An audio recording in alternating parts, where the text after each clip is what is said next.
ती continuous action. आता perfect जसं present perfect, past perfect. Perfect म्हणजे क्रिया झाली, पण ही फ्युचर मध्ये क्रिया पूर्ण झालेली असेल.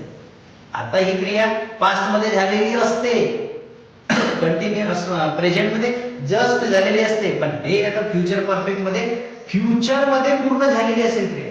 म्हणजे भविष्यात तुम्ही डॉक्टर बनलेले असाल, तुम्ही इंजिनियर बनलेले असाल,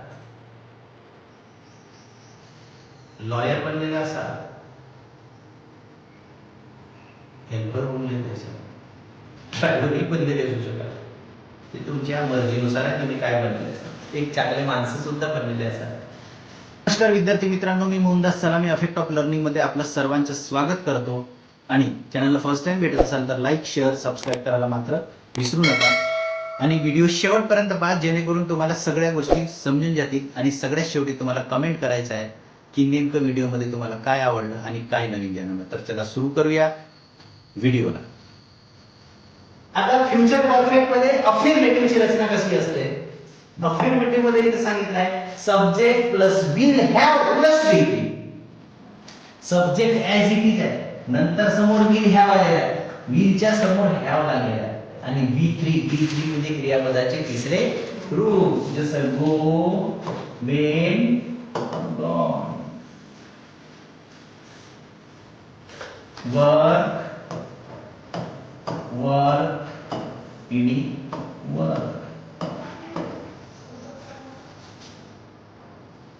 निगेटिव्ह मध्ये, आता निगेटिव्ह मध्ये काय होईल? सब्जेक्ट हा ऍज इट इज राहील, विल सुद्धा ऍज इट इज राहील, पण ह्या विलच्या मध्ये नॉट येऊन बसेल. विल आणि हॅवच्या मध्ये येऊन बसला इथं have as it is, V3 as it is. Affirmative म्हणजे होकारार्थी मधून नकारार्थी मध्ये ज्यासाठी फक्त नॉट लावून शिकायचं असतं कसं, त्याला त्या धोकाच्या मध्ये आणून ठेवायचं. या पेपर सेंटेन्स निगेटिव्ह, अर्थच बदलतं. मी अभ्यास करणार नाही. मी उद्या शाळेत येणार नाही आला की ऍक्शनच बदलते. नेक्स्ट इंटरोगेटिव्ह, प्रश्नामध्ये काय होईल? सेकंड नंबरच्या पहिल्या नंबरवर येईल. प्रमोशन, पहिल्या नंबरच्या दुसऱ्या नंबरवर जाईल subject. Have as it is येईल 3 नंबरवर, आणि V3 4 नंबरवर. हा झाला इंटरोगेटिव्ह. हा स्ट्रक्चर आपल्याला परफेक्ट टेन्स साठी आहे, तो माहित असावा, तो लिहून ठेवायचा. नेक्स्ट आहे फ्युचर परफेक्ट रूल. आता याच्यामध्ये काय असते, नियम काय आहे त्याचा? Action completed before future time, भविष्याच्याच आधी ऍक्शन पूर्ण झालेली असेल. म्हणजे येत्या 5 वर्षात तुम्ही 12वी पास होऊन ग्रॅज्युएट करत असाल किंवा ग्रॅज्युएशन झालेले असाल. नंतर युज्ड विथ बाय और बिफोर, त्याच्यात 2 शब्द वापरले जातात. एक वापरला जाईल बाय किंवा बिफोर. ह्या 2 गोष्टी या रूल्स मध्ये कामाच्या. कोणत्या? Future perfect. आता याचे 5 एक्झाम्पल्स पाहू. पहिला एक्झाम्पल आहे इथं, she will have finished V3 work. I will have reached V3 home. They will have completed, हा सुद्धा V3 project. He will have written V3. कोणाचा आहे V3 हा? रिटर्न. Write, wrote, return.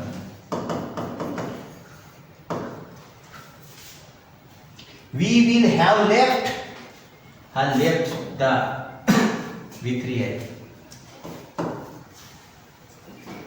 आणि अशा पद्धतीनं ह्या 5 एक्झाम्पल्स मधून ही क्रिया भविष्यात पूर्ण झालेली असेल हे सिद्ध होते. म्हणजे काय? Subject plus will.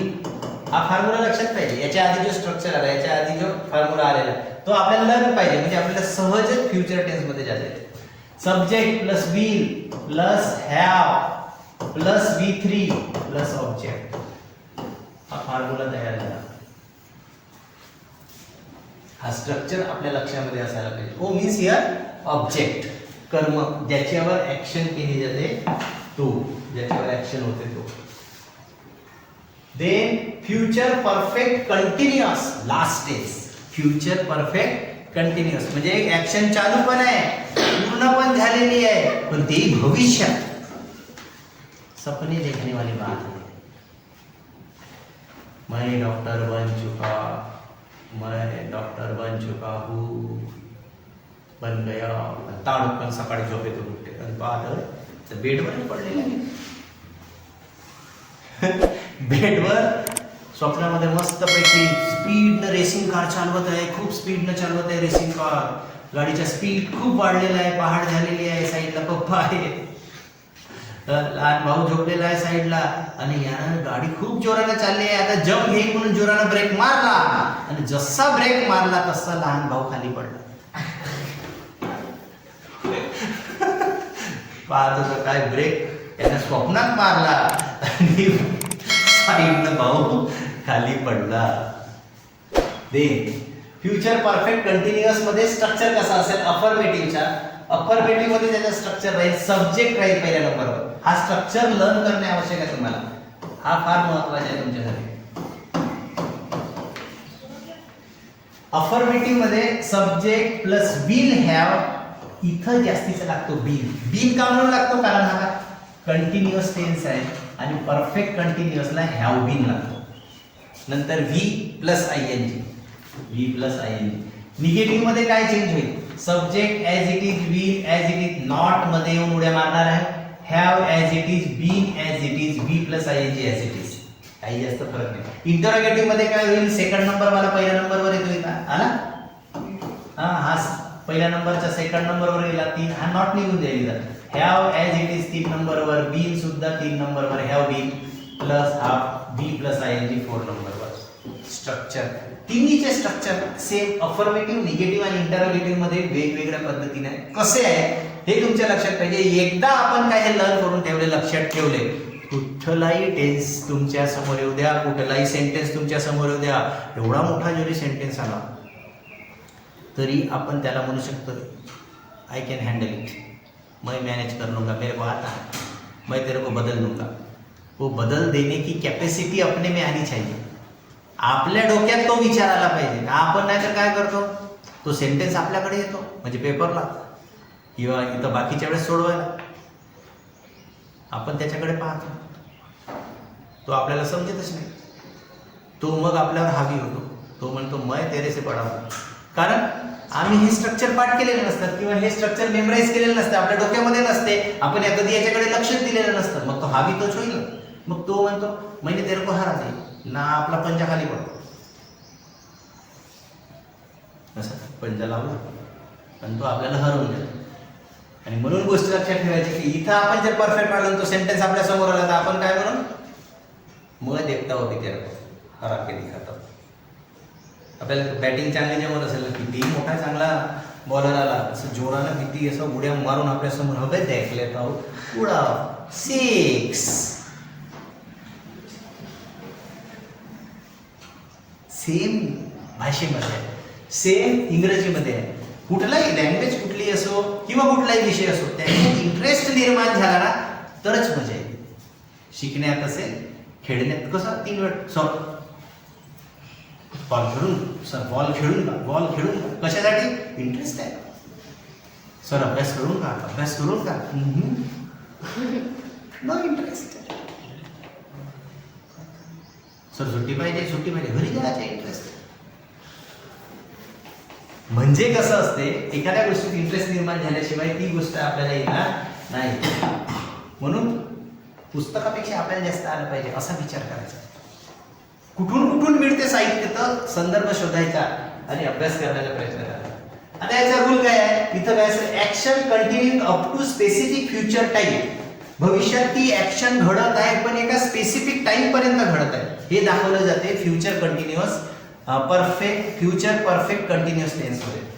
Then emphasis on duration, एक कालखंड असतो त्याला, ते युज्ड विथ फॉर सिन्स. आता फॉर आणि सिन्स हे प्रेझेंट मध्ये आहे, पास्ट मध्ये आहे, फ्युचर मध्ये आहे. परफेक्ट कंटिन्युअस टेन्स आहे फॉर किंवा सिन्स. फॉर केव्हा वापरला जातो? 2-3 वर्षाचा कालावधी किंवा जवळचा असा छोटा कालावधी असेल तर फॉर वापरला जातो. आणि लॉंग मोठा ड्युरेशन असेल तर सिन्स वापरला जातो.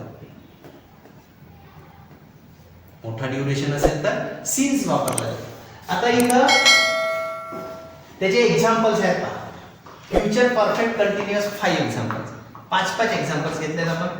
पहिला एक्झाम्पल काय सांगतो तुम्हाला, she will have been. She will have been, याच्या आधी स्ट्रक्चर पाहिला. Same subject will have been, will plus ing and for 2 hours. She will have been studying for hours. ते 2 तास अभ्यास करत असेल. तिचा अभ्यास चालूच असेल 2 तास. तिच्या घरी जायचं नाही, कारण अभ्यास करत असेल. आपण डिस्टर्ब करत नाही त्याच्या. I will have been, subject will have been working, ing लागलेला आहे का, कारण हा कंटिन्युअस आहे, ing लागतो इथं. आणि परफेक्ट आहे म्हणून हॅव बीन लागलेला आहे. अँड सिन्स मॉर्निंग, मी सकाळपासून काम करत आलेलो असेल. तू उद्या माझ्याकडे जेव्हा येशील का नाही, तर मी उद्या सकाळपासून तू येशील तोपर्यंत काम 2 तासापासून काम करत आलेलं असेल. Don't disturb me. Third, they will have been travelling for days. ते उद्या दिवसभर प्रवास करत असतील, दिवसभर. नंतर he will have been playing, ते दिवसभर खेळत असतील, तो दिवसभर खेळत असेल. We will have been waiting, आम्ही वाट पाहत असू, कावड्यासारखी. मेहमान आने वाले आहे, कावड्यासारखी वाट नाही. आता आपल्याला कावड्याचीच वाट पाहावं लागते. काव काव काव काव करून जेव्हा त्याला बोलवतात की नाही, तू येतेच नाही, आहेतच नाही. मारले ना माणसानं कावडे, नावच उरले, आडनाव फक्त कावडे. ओरिजिनल कावडेच नाही उरले, माणसानं मारले. तू एक कावडा वाट पाहतात लोक, कुठं आहे कुठं आहे कुठं आहे, पिंडदान करताना नाही सापडत. मोबाईल मुळेच नाही, टॉवर मुळे मिळेल, रेंज जास्तीत जास्त व्हायला लागली. वाट पाहत असून, कावड्यासारखी नाही, आता कावड्याचीच वाट पाहत असू. आणि तुमच्या येणाऱ्या भविष्यातल्या पिढीच्या वेळेस सांगता येत नाही, त्यांना कावडा हा चित्रातच पाहा लागेल. हा कावडा होता रे बाबा, असा काळ्या कलरचा 1 नंबर कावडा करायचा, ते चित्रात दाखवावं लागेल त्याला. चिमणी, धिस इज स्पॅरो, चित्रात. ओरिजिनल पाहिला का? हो, तुम्ही गर्वान सांगता, मी पाहिलंय ओरिजिनल. हा फरक असेल. Then transformation affirmative to negative. आता होकारार्थीमधून नकारार्थीमध्ये जात असताना काय चेंज असते बघा. ऍड नॉट आफ्टर विल, विलच्या नंतर नॉट टाकायचं असतं. मग अशी पाहिला. देन शी विल कम, हा एक्झाम्पल दिलेला आहे. शी विल कम, इथं नॉट येऊन बसेल मध्ये दोघांच्या, कम आणि विलच्या मध्ये नॉट. मम्मी आणि पप्पा बसले असले का पोरं मध्येच येऊन बसतात ना, आपलीच गोष्ट सांगणं सुरू करतात. ते आपल्या विषयावर चर्चा करत असतात ना, हे आपल्या विषयावर चर्चा करतात. तसा हा नॉट त्या दोघांच्या मध्ये येतो आणि मग हा अफर्मेटिव्ह मधून निगेटिव्ह मध्ये ट्रान्सफर होतो. Sentence affirmative to negative.